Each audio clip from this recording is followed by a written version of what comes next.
Meron sana akong i-she-share sa inyo. I hope it will not be sensitive, but it is something that when I shared with other people, medyo maraming tinamaan. But anyway, let me just start by saying na, alam mo, as I look around the world, nalulungkot ako kasi parang ang dami-daming nag-aaway. Nag-aaway sa pamilya, nag-aaway sa magkaibigan, nag-aaway sa organization. I'm sure it's even inside your organization meron 'yan. Tapos I notice pa, alam mo sa isang bansa, 'pag wala silang kaaway sa labas, ano nangyayari? Mamaya sila-sila nag-aaway. Parang tayo, 'di ba, 'pag wala tayong threat outside, may NPA, may Abu Sayyaf. And so I've been thinking, sana 'no, if people would only be kinder and more forgiving, I believe this world will be a much better place. May tanong ako sa inyo, meron ka bang kaaway today? Meron ka bang inaway or meron ka bang umaway sa inyo? I'm sure karamihan sa inyo meron yan. In fact, sa inyo merong ibang sa inyo may hugot. Ramdam kaagad nyo yung tinanong ko may kaaway ka. Because this is natural for us eh. Parati na lang, sa buhay natin na somehow 'no, maski hindi natin pinipilit, nagkakaroon tayo ng kaaway. And I was thinking, alam mo sana 'no, kung walang kaaway sana life will be more peaceful. On the other hand, meron pa ako isang tanong. Bakit ba ang hirap magpatawad dun sa nakasakit sa'yo? Understand what I'm telling you? Bakit ang hirap magpatawad doon sa nakasakit sa'yo? Minsan nangyayari pa 'no, humingi na ng tawad, hindi pa rin natin mapatawad. Alam mo sabi, "I'm sorry for what I did." Parang ang hirap pakawalan nitong yung feeling na parang enjoy na enjoy tayo na hindi nagpapatawad. Pero I tignan ko ang intensity, kumpara kayo si Rich, I'm sure mabilis kayo magpatawad, wala kayong kaaway. So in fact, baka naman I'm talking about something na hindi niyo naintindihan. But anyway, tutuloy ko na lang kasi ito naman na-prepare ko. So ang tanong ko, bakit nag-aaway? And then, bakit hirap magpatawad? Si Jesus said something in Matthew chapter 5:44 and 45. Let me just say, tell that to you. Ay, hindi mo natin babasahin. But anyway, sabi ni Jesus, if you are a child of God, you should love your enemies and pray for those who persecute you. So, ang tanong ko, are you a child of God? Anak ka ba ng Panginoon? And I'm sure you say, oo. So kung anak ka ng Panginoon, sabi ni Jesus, then you will love your enemy and pray for those who persecute you. So some of you will say, Sir Dom, nagpe-pray naman ako eh. Ang prayer ko, sana madapa siya, sana i-humble siya ni God, sana pakita ni God kasalanan niya, sana rin ipunish siya ni God, parang turuan siya ng leksyon. Di ba? Tama ba yun? Di ba yun ang pinagpipray? Pag pinagpipray nyo yung kaaway nyo, yung bang sana malaman niya na mali siya, yun ang pinagpipray natin. Now, is this the way how to show love to enemy? In fact, may tanong ako parati. Bakit pag pinagpipray natin yung kaaway natin, hindi tayo sinasagot ni God? You notice that?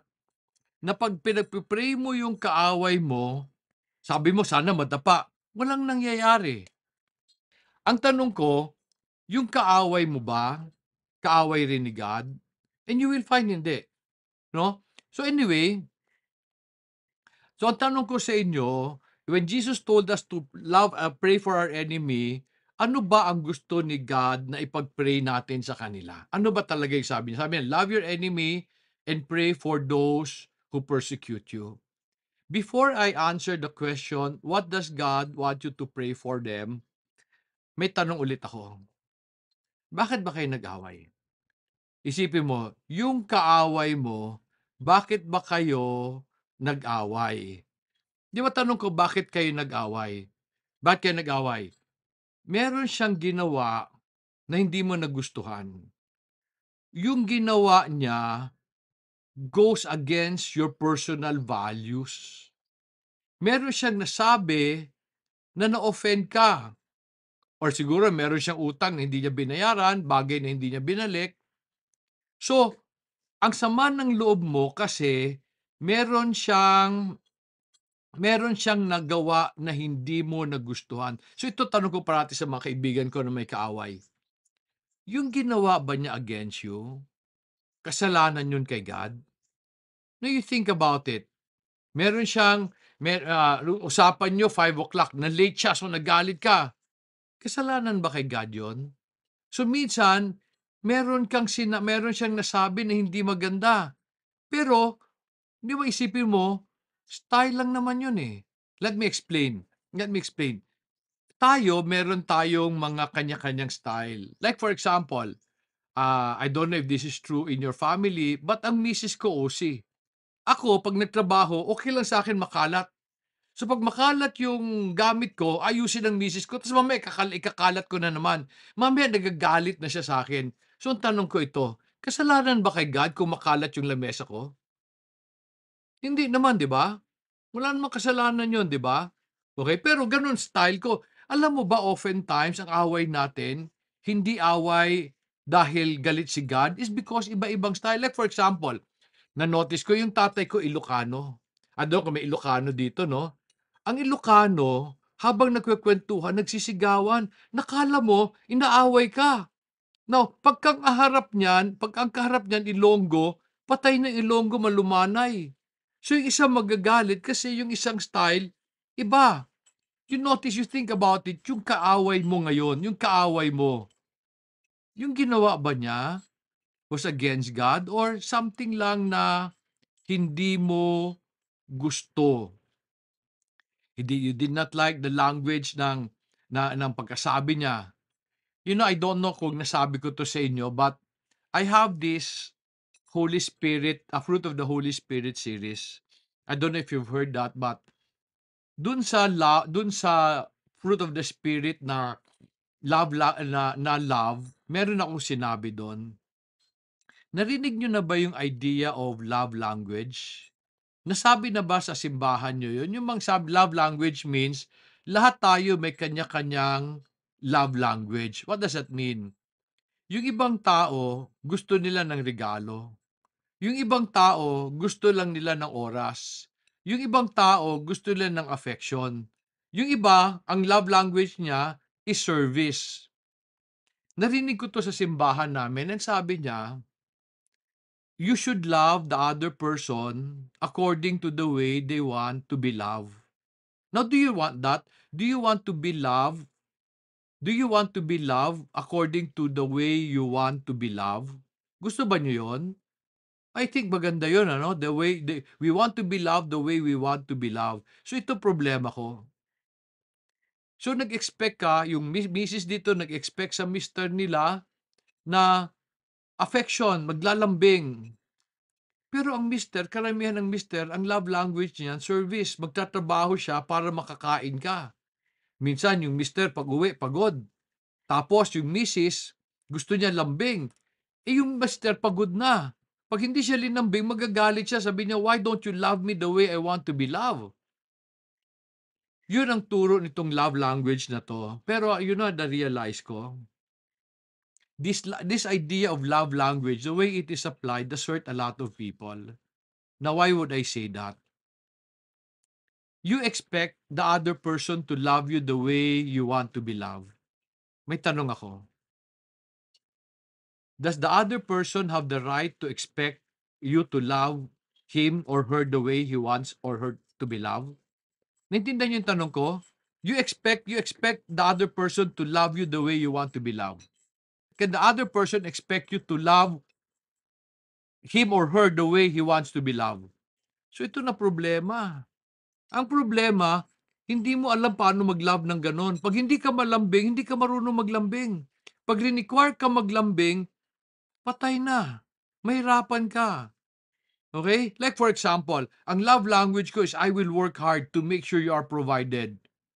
Minsan ang misis ko pag-uwi ko pagod na ako, sabihin, "Uy, yung gripo hindi pa naayos." Sabihin ko, "Meron namang boy aayos diyan, eh." Gusto niya ako pa rin. Sumasama loob niya 'pag hindi ako ang nag-ayos. 'Di ba sinasabi ko, pagod na ako. Pero sabihin niya, "Yan ang gusto kong gawin mo, eh."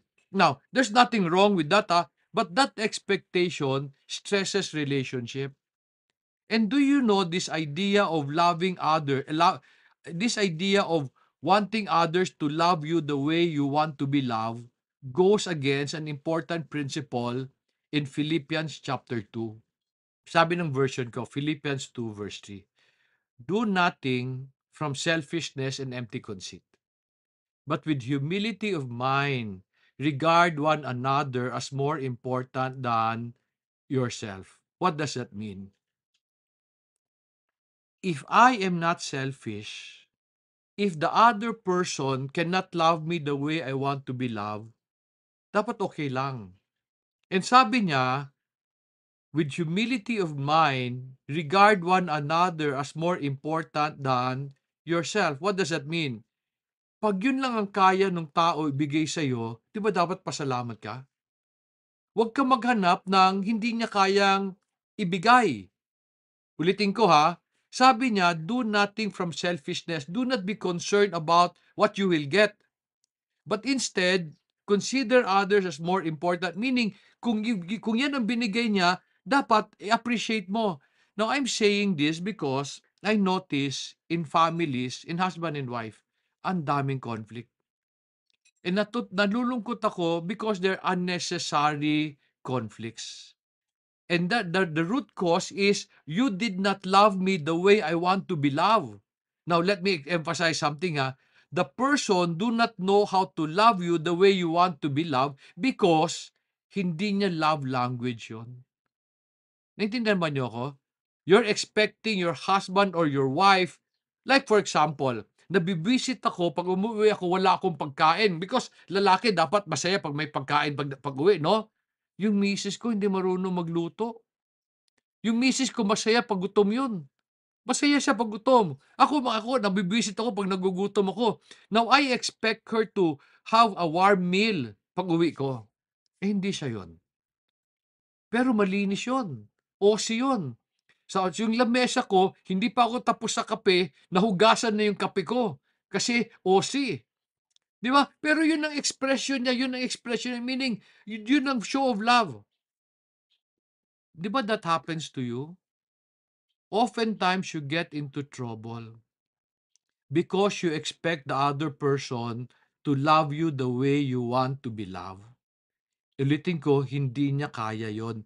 Hindi niya alam yon. So if you want to have a healthy marriage, healthy relationship, appreciate what the person will give you. Ganon din sa magkaibigan. Oftentimes we get disappointed because the other person did not do what we were expecting. And sabi ko nga sa inyo di ba? The reason why nung nag-pray ka against the other person, God did not answer you. Bakit? Wala namang ginawang mali yung tao eh. Wala naman siyang maling ginawa. Meron siyang maling ginawa against you only because you have expectations. Now, I am saying this is because in order to enjoy life, we should appreciate what other people give to us and be happy. Huwag kayo maghanap ng wala. Okay? Let me explain. Let me explain how this is done. Do you know that Jesus loved us in the same way? Can you turn your Bibles to Philippians chapter 2? We will be reading verses 5 to 8. Did Jesus wait for you to be good bago siya nagpakamatay? You think about it. Jesus died to pay for our sins. Did Jesus wait for you to love Him the way He wants to be loved bago siya nagpakamatay sa'yo? Jesus took whatever you could give. Nagpakamatay siya to pay for our sins regardless of your weaknesses. God will love us. God will accept from us kung ano lang kaya natin bigay. And He will love you in despite of. Think about it. Ang ganda sana, no? If we will love others, if you think about it, ito lang kaya kong ibigay. Yung maski mura yan, maski simple yan, inappreciate ng tao. How would you feel? Sarap ng feeling, no? Ito lang kaya ko binigay, tinanggap, na-appreciate, happy ka. Okay? Now, ano mapapakiramdaman nung taong na sa harapan mo, kung in-appreciate mo yung binigay niya, happy siya. Happy ka, happy siya. Ulitin ko ha, ang away natin karamihan unnecessary ha. Kasi wala naman talagang ginawang masama eh. Hindi mo lang gusto yung ginawa. So ang tanong ko, as I continue on this idea of forgiving others, ang tanong ko, bakit ka ba nakagawa ng kasalanan? Or yung nakagawa ng kasalanan sa'yo, bakit ba nila nagawa yung ginawa nila? Now, bakit ba tayo nagkakaroon ng kaaway? You know, I was looking at the Bible trying to understand bakit ba tayo nagkakaroon ng kaaway. You know, Genesis chapter 1 verse 26 tells us that God created us in His image and likeness. So we have the potential to be good. Okay? Listen to me. We have the potential to be good. However, Genesis chapter 5 verse 3, and let me just read that for you. Genesis 5 chapter 3, verse 3 says, when Adam had lived 130 years, he became the father of a son of his own likeness, according to his image, and named him Seth. What does that mean? While we were created in God's image to be good, we were born in the likeness of Adam. So we have the tendency to do what is wrong or to be bad, maski hindi natin sinasadya. Ulitin ko ha, you were created in the image and likeness of God, so you were created with the potential to be good. However, since we are children of Adam, we were born in his likeness. We did not inherit the sin of Adam. So yung original sin, hindi natin in-inherit yun. Kasalanan niya yun. What we inherited is the sinful nature of Adam. Na katulad ni Adam, meron tayong tendency gumawa ng mali.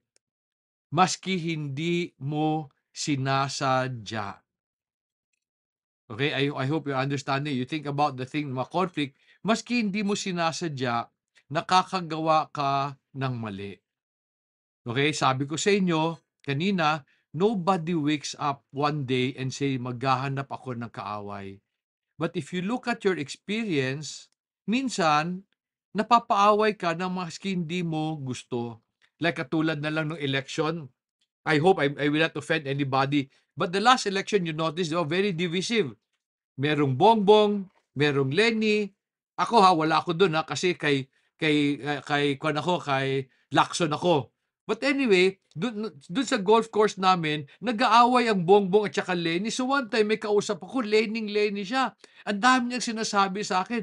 Sabi ko, okay, wag ka na lang mangaway. Pwede bang, kung yan ang feeling mo, alam mo sabi nung kaibigan ko, sabi niya, alam mo ba Dong, minsan boring walang kaaway, masarap yung may kaaway. Yun ang sabi niya sa akin. Minsan ayaw natin makipag-away pero either nag-e-enjoy tayo may kaaway or minsan napapaaway tayo. Alam mo ba na the reason hirap ka magpatawad is also because of that sinful nature? I don't know you. However, alam ko, most of you hirap magpatawad. Kasi because of our sinful nature. Because of our sinful nature, imbis na magpatawad, we try to protect ourselves. Kung pwede, makabawi. Ano to get even. And oftentimes, ang gusto natin is to seek justice. Anong seek justice? Pag may ginawa sa'yo, gusto mo may parusa siya. Tama ba yon? Pero yung parusa niya, gusto mo in your own terms. Like for example, siniraan ka, chinismis ka na siniraan ka.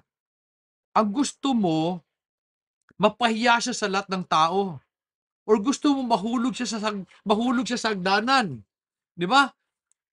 Gusto mo magparusa yung iniisip mo. Okay, like for example, let me give you an example. May lumapit sa'yo. Supposing, no, may lumapit kay, um, may lumapit kay Rox, no? Tapos sabi kay Rox, "Rox, ito ugali mo, ito yung dapat mong ayusin." Tapos Rox, hindi maganda pagkasabi. So, sumama loob mo. Tapos habang nag-e-explain ka, sabi sa'yo, "Wag ka na mag-justify, pakinggan mo lang ako."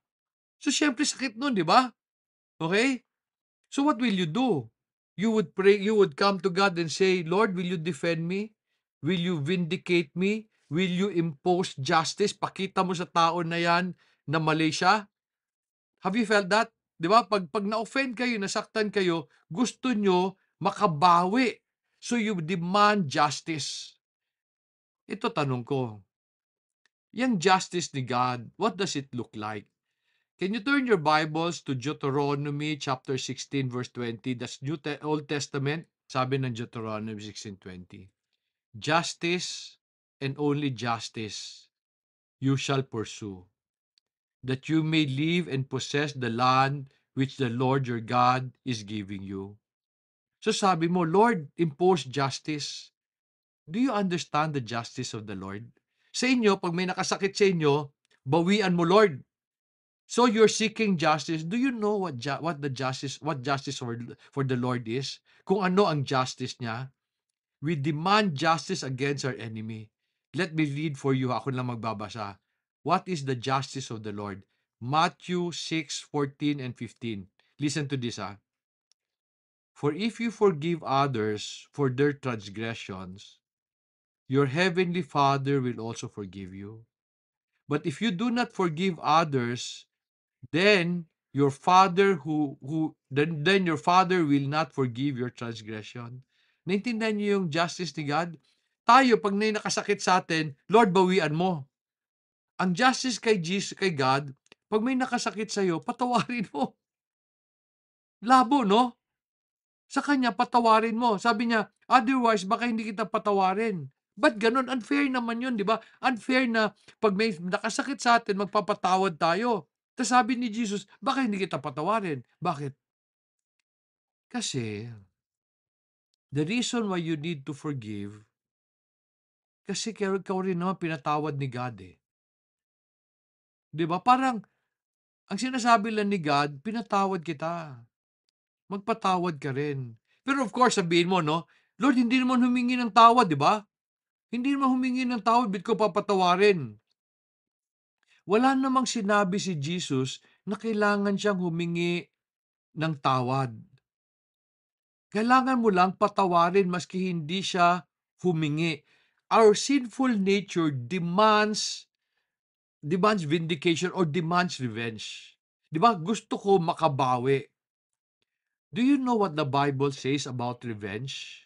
Can you turn your Bibles to Romans chapter 12, verse 19? Romans chapter 12, verse 19. My version of Romans 12:19. Never take your own revenge, beloved, but leave room for the wrath of God. For it is written, "Vengeance is mine, I will repay," says the Lord. Have you ever prayed against your enemy tas hindi ka sinagot ni God, parang wala siyang ginawa? You see there's a number of possibility. One, hindi pa oras yung revenge. Pangalawa, baka nga hindi naman siya gumawa ng kasalanan kay God, kasalanan lang against you. May nasabi siya na offend ka kasi sensitive ka, hindi naman niya sinasadya. Di ba? So may nasabi siya, may nagawa siya. Sabi ni God, pag may totoong kasalanan siya, God will take vengeance. Huwag ka mag-alala. In the proper time. Bible says God will never leave the guilty unpunished. Pag hindi ka sinagot ni God, baka hindi siya guilty against God. Guilty lang siya against you. Now, I'd like to make a very important point ngayon. In that series, I have this podcast of the Fruit of the Holy Spirit series. Meron akong isang message doon about patience. Sabi ko, patience is not a choice, but a necessity. Now, why would I say patience is a necessity? Because there are many things in life that you cannot change.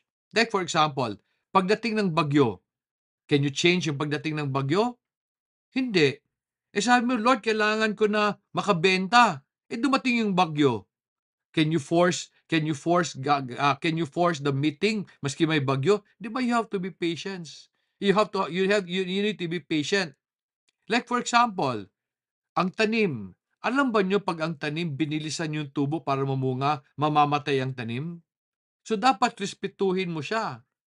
There are certain things in life that you need to respect. So patience is not a choice kasi pag minadali mo, napapahamak ka. Like for example, some of you minadali yung pagyaman. Ano nangyari? Napagod ka, naubos pa pera mo. Has that happened to you? Minadali mo. Gusto mo yumaman ka agad maski wala kang abilidad o hindi, tamad ka.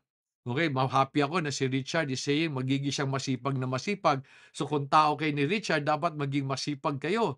Bakit? Kasi sipag lang ang nagpapayaman eh. Okay? You need to be patient. You need to work hard.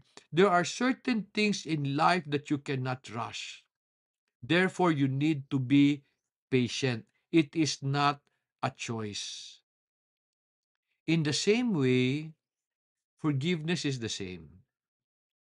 It is not a choice. It should not be a choice, but a necessity. You need to forgive those who have sinned against you for your own good. Why did God command us to love our enemies and forgive them? Because it is for your own good. What does this mean? Ano yung ibig sabihin? I forgive for my own good. Let me give you more reasons why you need to forgive. You need to forgive because you too needs to be forgiven. You need to forgive kasi ikaw lang ang nasasaktan pag hindi ka nag-forgive. Naintindihan niyo yun? Meron ba kayong taong bitter na bitter kayo? Alam mo ba, yung pinapaginipan mo, sumasakit yung tiyan mo pag naalala mo siya, tapos sasabihin mo sa akin, "Sir Dong, wala naman kaming away eh. Huwag lang siya magpakita sa akin." Tapos nung nakita mo siya, you pray, "Lord, sana madapa, sana madapa." Nung hindi nadapa, ang sama-sama ng loob mo. Alam mo ba, ikaw lang suffer, baka nga hindi niya alam na galit ka sa kanya eh. You need to forgive for your sake. You need to also forgive because God has forgiven you. Forgiving others is good for you.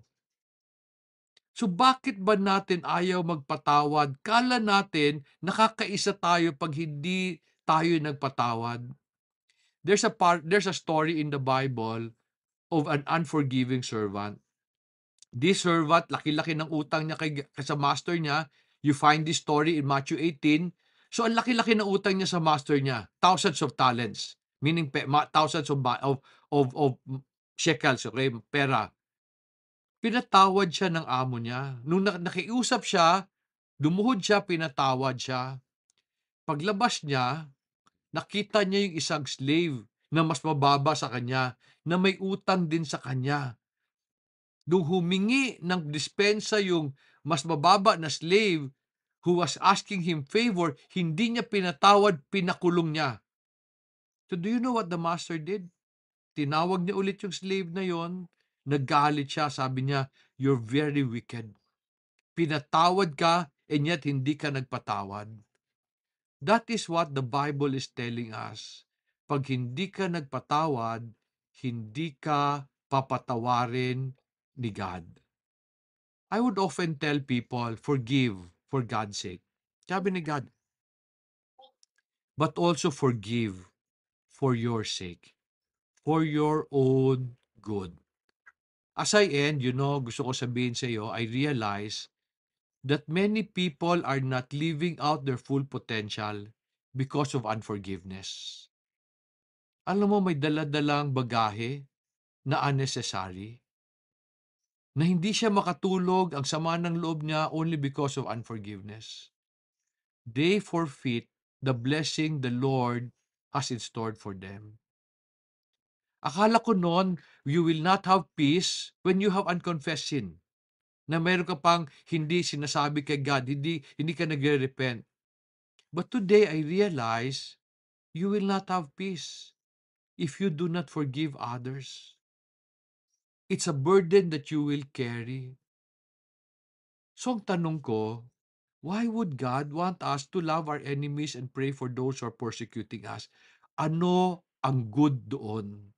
Why does He insist on us doing this?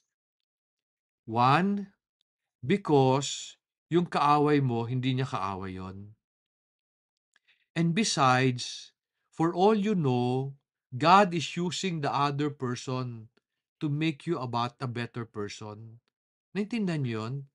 Maybe it's highly probable that God is using the other person to make you a better person. What do I mean? May ginawa siya, lumabas ang masama mong ugali. Di ba ginamit siya ni God para palabasin yung masama niya mong ugali? Hindi para saktan ka. Para pakita sa'yo, meron ka pang kailangan ayusin. So ginagamit lang siya ni God to make you a better person. So imbis na awayin mo, pasalamat ka. Pray for them. Pray for them because God's using them to develop you. Like for example, often I say this, galit kayo sa boss nyo, galit kayo sa mga upline ninyo, kasi parang ang sama ng pagkasabi. Di ba minsan sabi lang naman niyo, wala namang sinabing masama, di ba? Minsan pinukpok ka sa ng benta mo. Di ba dapat pukpukin ka sa benta mo kasi walang negosyong tatakbo? Magagalit ka. O di ba lumabas yung sama ng sumabawal ng ugali mo? Imbis na ayusin mo na lang, kasi pag inayos mo ang trabaho mo, hindi ka naman kukulitin ng boss mo eh. Hindi ka kukulitin ng upline mo. Meron kang kasama, may nasabi sa'yo na masama.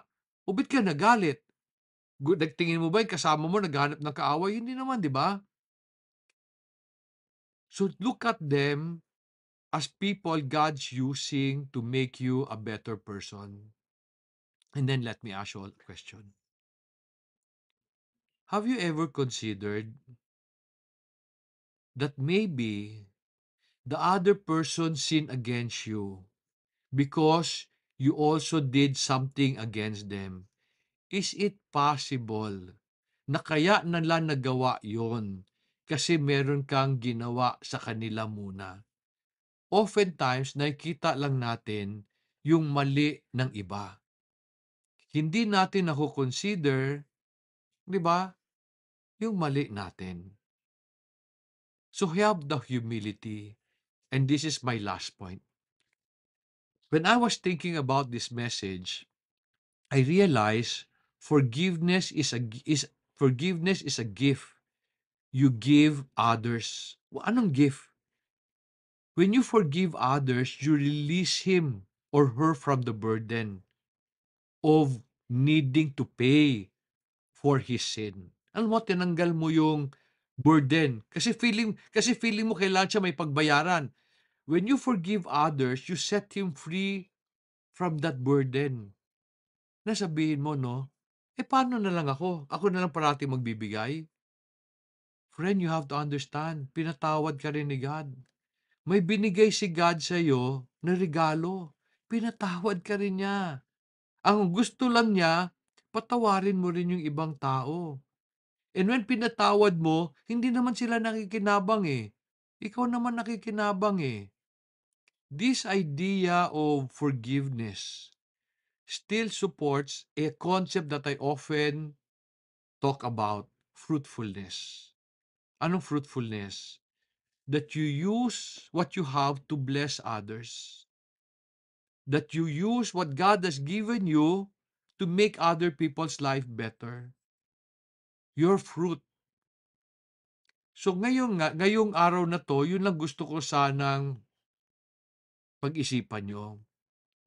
Okay? Na sana you would take time and think about the people na kinaaway mo or nakipag-away sa'yo. Is it necessary na parati pa rin kayo mag-away? Or baka dapat tapusin na ninyo? Yung ginawa ba nyo, kasalanan against God or kasalanan lang against you? Pero yung ginawa ba niya, nagpalabas ng masama mong ugali, di ba dapat magpasalamat ka? If you really want to be a better person, forgive. Forgive for God's sake, and then forgive for your sake. And you will find life will be more peaceful.